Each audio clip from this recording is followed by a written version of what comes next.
लोकांना म्हणजे आता पर्टिक्युलर ती पीसी तुम्ही सुद्धा अटेंड केलेली आहे, ती आपणही केलेली आहे आणि याच्यामध्ये कोणी केली यापेक्षा या महत्त्वाच्या मुद्द्यावर तुमचं काय से आहे? त्याच्यातला पहिला मुद्दा जो आहे तो म्हणजे जो अध्यक्षांच्या अधिकाराला कंटिन्युअस चॅलेंज केला जातो आहे, त्यामध्ये हे rules of Nationalist Congress Party approved by election commission of India, ते रूल असं म्हणतं, the president will have powers to suspend or dismiss any party committee or expel any member, office bearer of the party or members of the legislature. म्हणजे लोकसभेचे खासदार किंवा विधानसभेचा आमदार याला कोणालाही पक्षाच्या बाहेर काढण्याचा अधिकार, जर हे लक्षात आलं की त्याच्या काही कारवायांमुळे पक्षाचं प्रचंड नुकसान होत आहे, तर तो अधिकार अध्यक्षांना आहे आणि अध्यक्षांचा तो वापरलेला अधिकाराचा शिक्कामोर्तब हे वर्किंग कमिटीमध्ये नेऊन करता येतं. त्याच्यामुळे अध्यक्षांना कोणालाही पक्षाच्या बाहेर काढण्याचा निर्णायक अधिकार आहे आणि त्याचं शिक्कामोर्तब वर्किंग कमिटीकडनं होऊ शकतं आणि काल ते झालेलं आहे. हा एक महत्त्वाचा मुद्दा. दुसरा मुद्दा हा की ते कायम सांगत असतात की मीच नेमणूक केली आहे, मीच नेमणूक केली आहे, मीच नेमणूक केली आहे. आमचं कुठेही म्हणणं नाही की त्यांनी नेमणूक केलेली नाही, आमच्याकडे पत्र आहेत त्यांनी नेमणूक केल्याची. पण जेव्हा त्यांनी नेमणूक केली आहे त्या नेमणुकीच्या पहिल्या पत्रात ते काय म्हणतात, attached herewith please find list of national office bearers, national secretaries, spokes persons, working committee members including permanent invitees to working committee, state and UT presidents, conveners, frontal organization, departments, observers, coordinators, allocation of work to national general secretaries, NCP decision of which have been taken during the national convention held on 10-11 September 2022 in New Delhi, which has been duly approved by the national president, Nationalist Congress Party.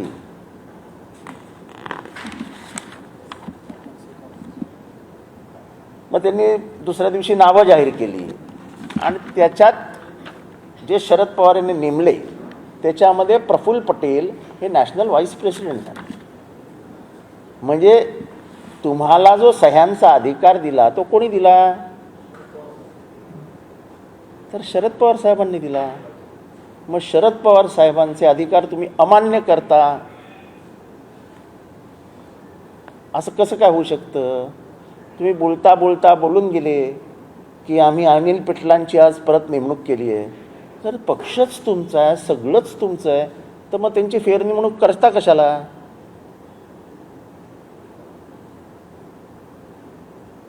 आणि national election authority जी पक्षाची राष्ट्रीय निवडणूक समिती आहे, त्याला न सांगता तुम्ही पक्षाध्यक्षाची निवडणूक करूच कशी शकता?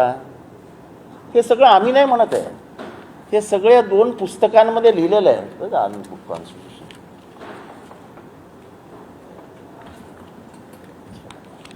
हे आम्ही नाही म्हणत, हे असे पुस्तकं आहेत लहान लहान, पण ती फक्त त्याच्यात वेगवेगळ्या मुद्द्यांवर वेगवेगळं स्पष्टीकरण ऑलरेडी झालेलं आहे.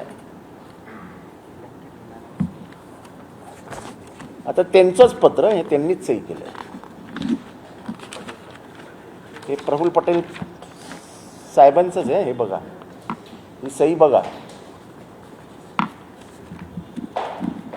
In the national convention of Nationalist Congress party held on 10-11 September 2022, Shri Sharad Pawar was elected unanimously as the national president of NCP.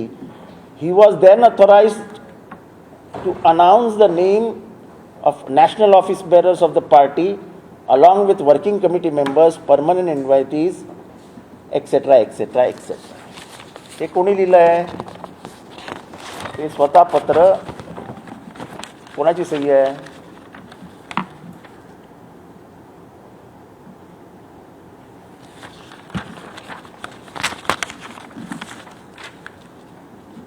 15 September 2022 हे पत्र आहे.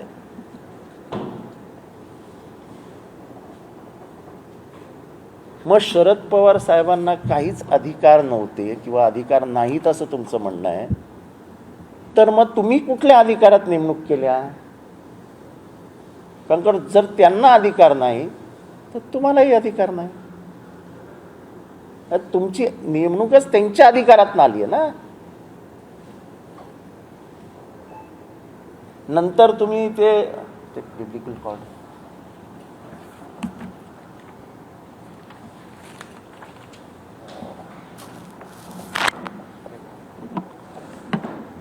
त्याच्यातलं सर्वात महत्त्वाचं जे महाराष्ट्राला आणि सगळ्यांना समजून घ्यायचं ते आहे की अँटी डिफेक्शन लॉ का आला? जेव्हा संविधानला मानणाऱ्या आणि संसदेमध्ये काम करणाऱ्या आणि खूप NGOजला लक्षात आलं की पक्षांतराचा वापर करून सत्तेमध्ये मोठी हेराफेरी होते आहे, तेव्हा ह्याच्यावरती कुठेतरी आळा घातला पाहिजे. म्हणून 1985 साली 52वी घटनादुरुस्ती झाली आणि त्याच्यातनं 10वे शेड्यूल जन्माला आलं. 10वं शेड्यूल जेव्हा जन्माला आलं तेव्हा त्याच्या 3rd पॅरेग्राफमध्ये स्प्लिट परमिसिबल होती. पण जेव्हा त्यांच्यानंतर लक्षात आलं की हे सुद्धा जरा जास्तच धोकादायक आहे, तेव्हा माझ्या अंदाजाने 2002 का 1992-93 साली त्यांनी 3रा पॅरेग्राफ गाळून टाकला आणि स्प्लिट बंदच करून टाकली. Split is not permissible as per 10th schedule. The only alternative is to merge. तुम्हाला जाऊन मर्ज करायचं आहे कुठल्या तरी पार्टीमध्ये. तुम्ही स्वतःचं असं, हे मी का सांगतोय, ते जे जजमेंट वाचत होते त्याच्यामध्ये एक असं म्हटलेलं आहे, to hold that it is the legislature party which appoints the whip. म्हणजे पॉलिटिकल लेजिस्लेचर पार्टी म्हणजे आता त्यांचे जे 40 सदस्य आहेत ते व्हिप अपॉइंट करू शकतात असं जर ठरवलं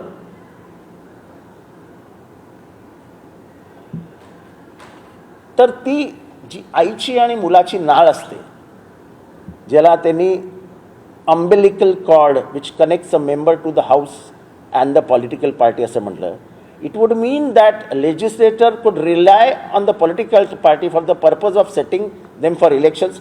म्हणजे वापर फक्त पक्षाचा हा इलेक्शनचा AB फॉर्म मिळवण्याकरता, इलेक्शनचा फंड मिळवण्याकरता, त्या नॅशनल किंवा त्या नेतृत्वाचं वलय त्याचा वापर करण्याकरता, आणि नंतर प्रॉमिसेस पॉलिसीज असं सगळं देऊन निवडून यायचं पक्षाच्या चिन्हावरती. आणि अचानक एक दिवशी सांगायचं ह्या पक्षाचा आमचा काय तर संबंध नाही, आता आम्ही चाललो दुसरीकडे. त्याच्यावरती हिज लॉर्डशिप चंद्रचूड म्हणतात, this is not the system of governance that is envisaged by the Constitution. In fact, the 10th schedule guards against precisely this outcome. जे 10वं शेड्यूल हे नेमकं कशासाठी आहे तर हे सगळं रोखण्यासाठी आहे. तेव्हा इंटरप्रिटेशन ऑफ लॉ हा एक मोठा अभ्यासाचा विषय आहे की कोणीही आपल्या, म्हणजे आता हा टेबल आडवा आहे का उभा आहे हे तुम्ही ठरवाल तसं आहे ना, पण शेवटी एक कोणीतरी माणूस असतो जो ठरवतो हे आडवा आहे का उभा आहे. तसं मुख्य न्यायमूर्ती साहेब चंद्रचूड साहेब यांनी तिथे डिसिजन दिला की तुम्हाला आईची नाळ तोडून बाहेर जाता येणार नाही. एक दिवशी उठाल आणि म्हणाल की आम्हाला काही घेणं देणंच नाही, तर तसं चालणार नाही. जर तुमच्याकडे 2/3 लोक आहेत तर मग मर्ज व्हा. तुम्हाला भाजपचे दरवाजे उघडे आहेत.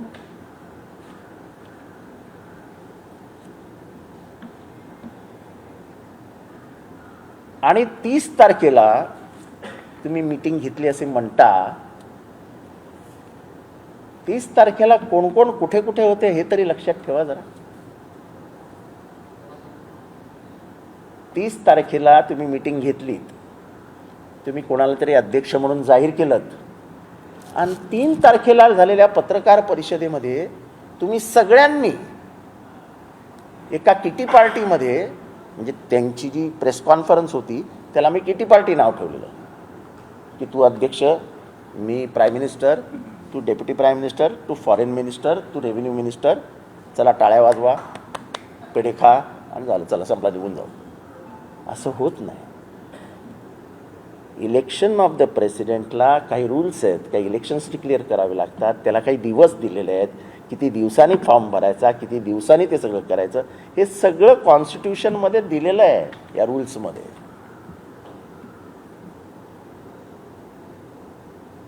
तुम्ही कधी जाहीर केली बरं अध्यक्षपदाची निवडणूक? रात्री 9 वाजता. इलेक्शन कधी घेतली? रात्री. बैठक कधी घेतली? रात्री 1 वाजता. आणि मग इलेक्शन कमिशनला कळवलं कधी? 5 तारखेला. एवढा उशीर का लागला हो तुम्हाला 5 तारखेला कळवेपर्यंत? हे आम्ही नाही बोलत, कागदपत्र बोलतात.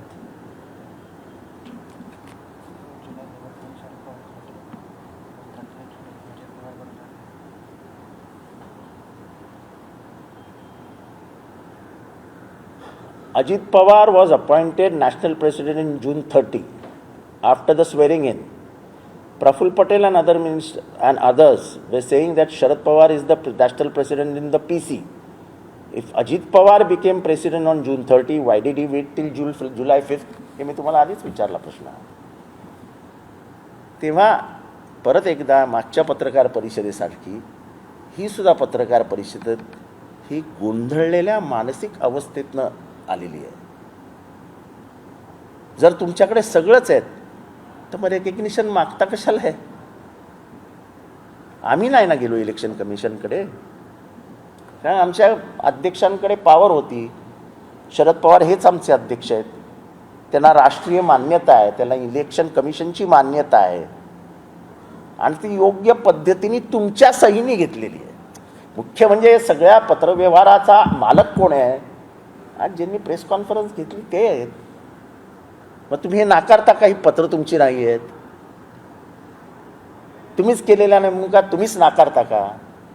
मग एवढं सांगा की तुम्हाला हे नेमणुका करण्याचा अधिकार दिला कोणी? तेव्हा महाराष्ट्र हा अत्यंत हुशार, म्हणजे ज्या राज्यामध्ये बाबासाहेब आंबेडकरांनी जन्म घेतला, मोठे झाले, वाढले, संस्कार दिले, ज्यांनी ह्या देशाला संविधान दिलं, त्यांची ही भूमी आहे. या भूमीतली माती न्याय शिकवते.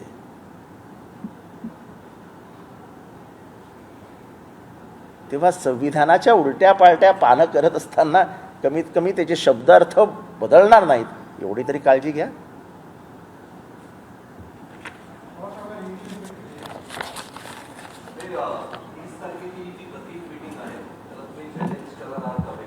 नाही, कॅबिनेट आमचं कॅबिनेट दाखल आहे ना.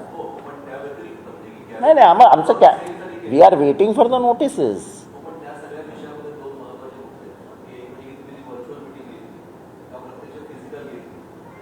आता ते त्यांना तिथे सांगावं लागेल ना, तुमची मीटिंग झाली कशी, त्याचे पुरावे द्यावे लागतील. आता आम्ही काल बैठक घेतली तर आमच्याकडे 23 राज्यांचे अध्यक्ष उपस्थित होते. वर्किंग कमिटीची बैठक घेतली तर 9 आधीच्या समितीतले 9 जण उपस्थित होते, जागेवर होते. आणि वयोमानाचा विचार केला तर शरद पवार दुसऱ्या नंबरवर होते साहेब. त्याच्यात एक पितांबर मास्टर नावाचा आमचे पदाधिकारी आहेत. मी जेव्हापासून राष्ट्रवादी काँग्रेसमध्ये आहे, म्हणजे जन्मापासून, तेव्हापासून तो माणूस ऑफिस बघायचा. ते ऑफिसमध्येच राहायचे, ऑफिस बघायचे. केरळामध्ये राहतात, काल ते केरळमधनं साहेबांना सपोर्ट करायला आले होते. त्यांचं वय वर्ष फक्त 96 आहे.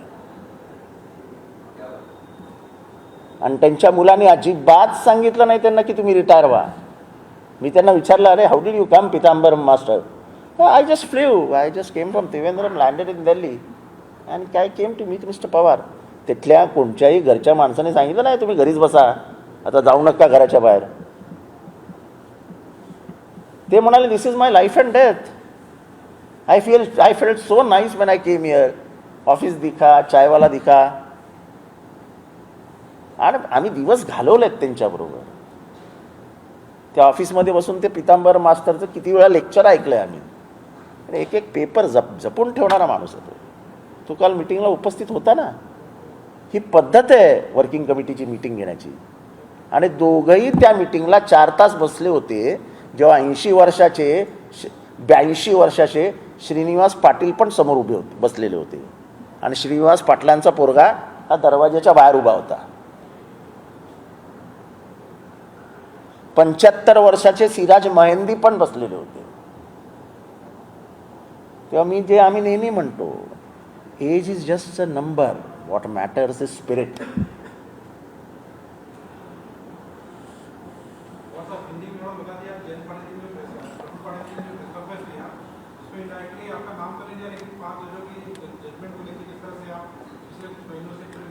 तो मैंने वही बोला ना कि जजमेंट,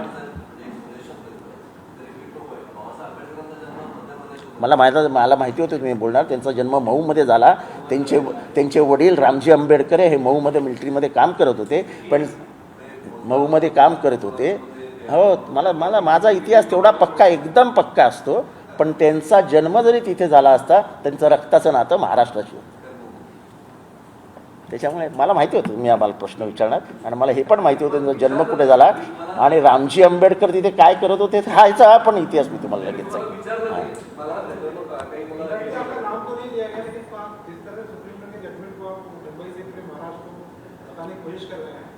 हम तो वो हक से बता रहे हैं ना, क्योंकि यही जजमेंट है. मैं आज नहीं बोल रहा हूँ, देखो ये सब होने के बाद मैं जजमेंट नहीं बोल रहा हूँ. जिस दिन ये जजमेंट आया उस दिन मैंने कहा था कि सुप्रीम कोर्ट ने भारत की गणतंत्र को बचाने के लिए एक बाइबल बना दिया है. ये बाइबल के इस पे जाएंगे तो कोई भी संविधान के ऊपर अनाचार अत्याचार करके राजनीति में अपने तरीके से काम नहीं कर सकता है. राजनीति में जब तुम राजकीय पक्ष से चुनाव लड़ते हो, तब एक दिन तुम उठ के ये नहीं बोल सकते मेरा क्या संबंध है. तुमने उस पार्टी का सिंबल यूज किया, उसका नाम यूज किया, वो तुम्हारी माँ बन जाती है. ऐसा संविधान, ऐसा उन्होंने रिजल्ट में कहा है. माँ का एक ऐसा, जो क्या बोलते हैं उसे, नाभि, वो नाभि है पार्टी और तुम ऐसे तोड़ के भाग नहीं जा सकते हो. ऐसा मैं नहीं कहता हूँ. ऐसा सर्वोच्च न्यायालय के सबसे बड़े न्यायाधीश लॉर्डशिप चंद्रचूड़ जी कहते हैं. अगर इनके हाथ में सब कुछ था तो अनिल पाटिल को फिर से एक बार रिअपॉइंट करने की क्या जरूरत थी.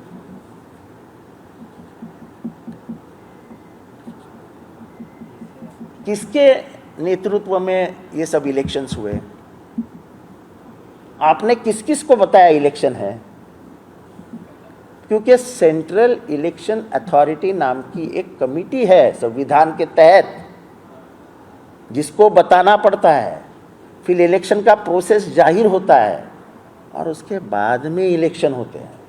तो आपने ये सब कब किया? आप जितने भी मेंबर हैं, शायद ये देखो, election article 20, election to the president. The chairman of the central election authority will be ex official returning officer for the election of the president. यानी चुनाव आयोग के सम्मति बिना ये सरकार सोच लेके चलो कल परसों विधानसभा के चुनाव ले लेते यार, खत्म करो. और बोलेंगे कि आज क्या तारीख है? 7 तारीख है. अगले 7 को अगस्त को विधानसभा महाराष्ट्र के चुनाव हो जाएंगे। ऐसा होगा क्या? अपने मर्जी के मुताबिक नहीं चलता है ना। और आप जिस अधिकार से बोल रहे हो कि इसकी ने मैंने ही अपॉइंट किया था, मैंने ही अपॉइंट किया था, मैंने ही अपॉइंट किया था, ये अपॉइंट करने का अधिकार आपको किसने दिया था? ये अपॉइंट करने का अधिकार आपको शरद पवार जी ने दिया था, जो आप ही कहते हैं। ये खत है उनका, ये उनकी ही सिग्नेचर है, प्रफुल्ल पटेल। और आप ही ने उन्होंने दिए हुए अधिकार में ये सब कहा है। और उसमें एक कहा है, in the national convention of nationalist Congress party held on 10-11 सितंबर 2022 शरद पवार जी को सर्वान यानी सबकी चाहत और इच्छा से नेशनल प्रेसिडेंट चुने गए हैं और हमको अथोराइज करते हैं कि वो पूरे जैसे मंत्रिमंडल का ये चयन करने का अधिकार चीफ मिनिस्टर को मिलता है, वैसे आप आपके ऑफिस बेरर्स को अपॉइंट कर सकते हो। क्या आपका खत है? ये मैं नहीं लिखा रहा हूं ना। ये सिग्नेचर किसकी है? ये मेरी नहीं है ना। तो आप कौन से अधिकार से ये बोल सकते हो कि शरद पवार जी को अधिकार ही नहीं है?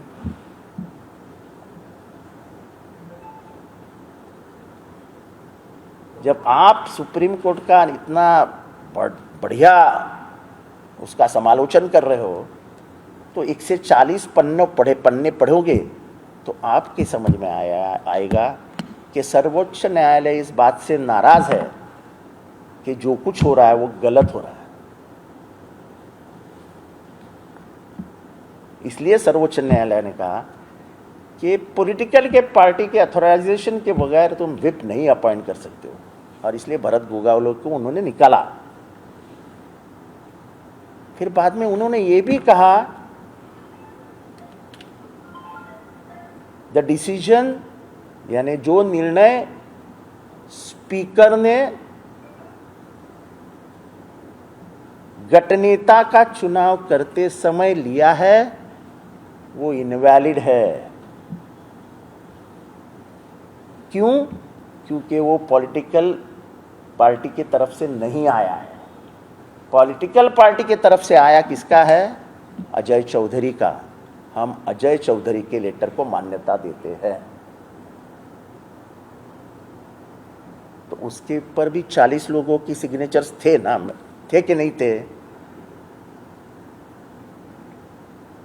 तो 40 सिग्नेचर के लेटर को उन्होंने चुने हुए आदमी को जब इसी जजमेंट में, सर्वोच्च न्यायालय के इसी जजमेंट में 5 जन का कॉन्स्टिट्यूशनल बेंच नकार देता है, तो आप इसका स्वीकार क्यों नहीं करते? उसी का बात तो वही है ना। आप कहते हो ना कि हमने 40 का सिग्नेचर का दे दिया है, वैसे आपके पास कितने हैं आपको भी मालूम है और हमारे पास कितने हमको भी मालूम है। तो हमारी माझी कोणावरच व्यक्तिगत टीका नसते। माझं काम माझ्या पक्षाला, माझ्या पक्षाच्या अध्यक्षांना आणि माझ्या पक्षाची प्रतिमा मलिन करून पाहणाऱ्यांपासून माझ्या पक्षाला वाचवण्याचं माझं काम आहे। त्यात माझा कुठलाही व्यक्तिगत स्वार्थ नाही। मी व्यक्तिगत कोणाविरुद्ध बोलत नाही, पण लोकांनी हेचं फार व्यक्तिगत घेतलेलं आहे। माझी लढाई कोणाविरुद्ध नाही आहे, माझी लढाई संविधानासाठी असते। माझी लढाई डॉक्टर बाबासाहेब आंबेडकरांच्या संविधानातनं निर्माण झालेलं लोकशाही या भारतात टिकावी ह्याच्यासाठी असते। आणि म्हणून हे सगळं बोलतो। त्याचा कोणीही व्यक्तिगत राग मनात ठेवू नये।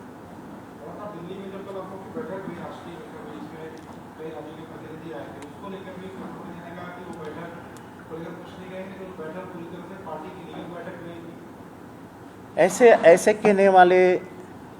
कहने वाले वो कौन होते हैं?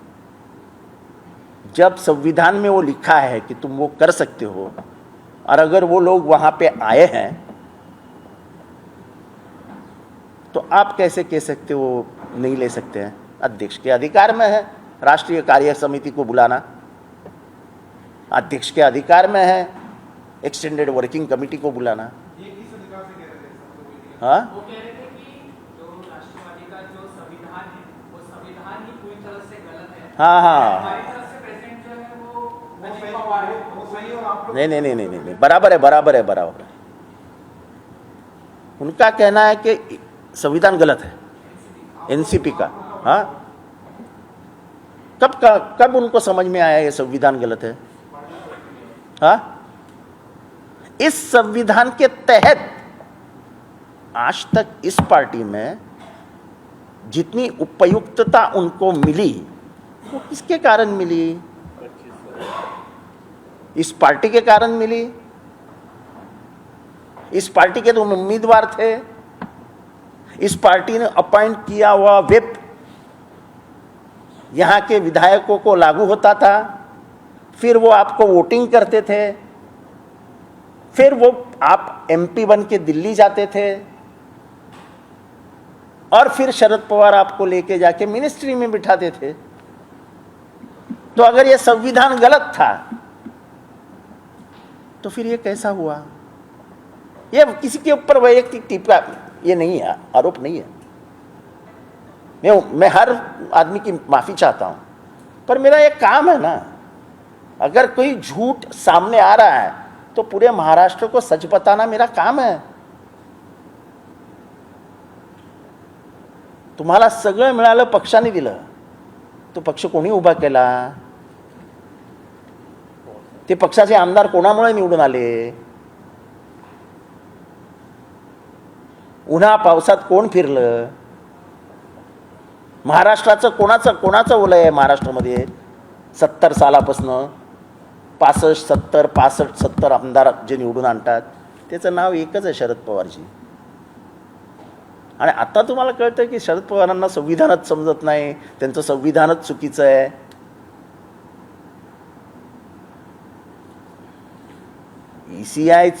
ईसीआयनी पास केलेलं संविधान चुकीचं आहे असं म्हणणे म्हणजे इलेक्शन कमिशनचा अपमान आहे. आणि आमचा पूर्ण विश्वास इलेक्शन कमिशनवर आहे. तुम्ही गेले आहात इलेक्शन कमिशनमध्ये, आमचं केवेट आहे. आम्ही वाट बघतोय की तुम्ही 5 तारखेला दिले, 30ला मीटिंग घेतली, 5ला पत्र दिलं. आम्ही वाट बघतोय की 5 तारखेला तुम्ही दिलेल्या पत्राचा वरती उत्तर द्या असं इलेक्शन कमिशन कधी सांगणार आहे. आम्ही त्याची वाट बघतो. और सर इस बार तारीखों को लेकर के आप लोगों को कोई शंका है? जिस तरह की बैठक होती है और उसी को देखो, हमारे दिल में कोई शंका नहीं. जिस तरह से वो कह रहे हैं कि हमने इसी पत्र भी दिया, इसी बैठक की नहीं, वो जो कहते हैं, देखो ऐसा है ना, खाता ना वही, सेठ कही वही सही, ऐसे भारत में कहा जाता है. मेरे को उसके ऊपर कोई आर्ग्यूमेंट ही नहीं है. मेरे आंख के सामने जो सच दिखता है वो मैं कह रहा हूं. मुझे किसी से कुछ लेना देना नहीं है. फिर वो गुस्सा हो जाते हैं वहां पे. पर जब हमारे पार्टी के बारे में और हमारे खास करके पार्टी अध्यक्ष को गलत बताने की जब कोशिश होगी तब मैं खड़ा रहूंगा, क्योंकि उनके जिंदगी में जहां तक मैं समझता हूं वो कभी कानून के खिलाफ कोई काम नहीं करते हैं. एक मिनट. 30 जून को अजित पवार जी को उन्होंने प्रेसिडेंट, और आपके पास ही वीडियो होगा, 3 जुलाई को अजित पवार साहब को पूछा कि प्रेसिडेंट कौन है आपके पार्टी का, तो वो बोले शरद पवार. ऐसा काय को पूछ रहे आप? पागल हो क्या पूछने के लिए? शरद पवार जी. आप लोग भूल गए क्या? तो हम नहीं कहते. देखो, ऐसा ऊपर वाला है ना, वो आपके मुंह से निकाल लेता है. और होता क्या है, एक झूठ बात करो तो फिर 10 झूठ डालने पड़ते उसके ऊपर दबाने के लिए, और फिर उसमें से एक सच बाहर आ जाता है. और तो इस बात है कि 10 अगस्त का सुप्रीम कोर्ट का जो पूरा डिसीजन था, 90 दिन की जो होगा कि डिस्क्वालिफिकेशन मामला सुप्रीम कोर्ट का। ऐसा लगता है कि उस चीज़ को ध्यान में रख के सारी एक्टिविटी हो रही है। क्या क्या क्या डिस्क्वालिफिकेशन का जो इंडियन के 15 से 16 विधायकों देखो, ऐसा है, मेरे ख्याल से ये जो पिटीशन है इसके बारे में शिवसेना ने जो मांग की है वो अगले हफ्ते में सुनवाई के लिए आ जाएगी। ये अगला हफ्ता है। आज तारीख क्या है? 8 15 तारीख तक उसका हियरिंग हो जाएगा और मेरे ख्याल से उनको 3 हफ्ते देंगे कि 3 हफ्ते में आप अपना निर्णय ले लो। आपको मैं याद दिलाता हूँ, केशाम के जजमेंट में, जो केशाम का जजमेंट में पहले दिन पढ़ रहा था जब ये बोल रहे थे कि अगर सुप्रीम कोर्ट में 9 महीने लिए तो हम काय के लिए इतने जल्दी देंगे, तब मैंने कहा था कि सुप्रीम कोर्ट ने रीजनेबल पीरियड ऑफ टाइम का मतलब सुना दिया है 90 डेज। और तब मैंने ये भी कहा था कि ये 90 डेज केशाम को नहीं दिए थे। जो जजमेंट है, वो जजमेंट जिसके मामले में था उसको कहा था तेरे को सिर्फ 4 हफ्ते, तेरे को 90 दिन नहीं मिलेगी, क्यों अगर तूने गुनाह किया है और तू विधानसभा में बैठता है तो वो संविधान का अपमान है। और उन्होंने तभी स्पीकर से भी कहा था कि अगर कोई अब पार्टी के खिलाफ काम करता है, अपात्र होता है, इसका मतलब संविधान से खेलता है, तो उसको संविधान भवन के अंदर यानी संसद भवन के अंदर बैठने से रोकना चाहिए और वो आपका काम है। और इसीलिए उसी जजमेंट में कहा है कि आप ट्राइब्यूनल हो। ट्राइब्यूनल का मतलब आप भी एक जज हो, और जज जब ड्रेस डाल के बैठता है तब ऐसा कहा जाता है कि उसके अंदर का आदमी बदल जाता है, उसका दिल न्याय प्रक्रिया से भर जाता है और वह अन्याय कर ही नहीं सकता। ऐसा किताबों में लिखा है। जज का मतलब जो वो जो रोब जिसको बोलते हैं, वार्डरोब, वो जो ऐसा पहन के आते हैं, उसका मतलब क्या बताया है कि उस इंसान का पूरा अंदर का रूप ही बदल जाता है। हम इसी उम्मीद के आस पे बैठे हैं कि ये होगा इस महाराष्ट्र में।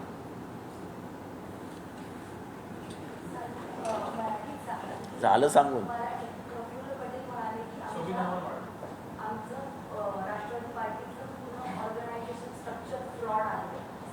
मला वाटतं की त्या फ्रॉड स्ट्रक्चरच्या आधारावरती तुम्ही 10 वर्ष मिनिस्टर होतात, म्हणजे याचा अर्थ अध्यक्ष फ्रॉड कॉन्स्टिट्यूशनवर काम करत होते। हे कॉन्स्टिट्यूशन इलेक्शन कमिशन ऑफ इंडियानी पक्ष निर्माण झाला तेव्हा ह्याला सही शिक्का मारून मान्यता दिली आहे। तर 5 वर्षांनी हे संविधान बदललं गेलं आहे। म्हणजे पक्ष ताब्यात घेण्याचा आता वेळ आली आहे असं समजूया, तेव्हा पक्षच नालायक आहे, हे खोटारडे आहेत, हे फ्रॉड आहेत, इथपर्यंत मजल नका मारू।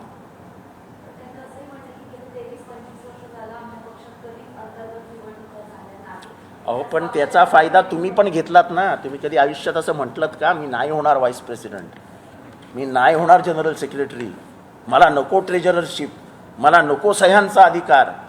तो तर शरद पवारांकडनं तुम्ही मागून घ्यायचे। हा माझा व्यक्तिगत त्यांच्यावर आरोप नाही आहे, पण जेव्हा तुम्ही हे कॉन्स्टिट्यूशन फ्रॉड आहे म्हणता तेव्हा बोट शरद पवारांकडे दाखवता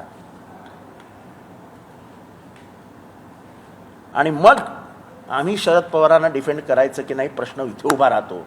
आणि माझं मन मला सांगतं मेलास तरी चालेल, डिफेंड कर। आणि म्हणून शरद पवारांना डिफेंड करायला आम्ही सगळी तरुण पोरं बसतो। आमच्या मागे काही सत्ता नाही, आम्ही कोणी सत्तेचे भागीदार नाही, आम्ही आज ते रस्त्यावरून इथपर्यंत पोचलो। पण संविधान फ्रॉड आहे, राष्ट्रवादी काँग्रेस पार्टीचं कॉन्स्टिट्यूशन फ्रॉड आहे, इथपर्यंत सांगण्यापर्यंत तुमची मजल जाते। म्हणजे हे किती मोठा ठपका आपण शरद पवारांवर मानतो आहोत याचा विचार तर करा।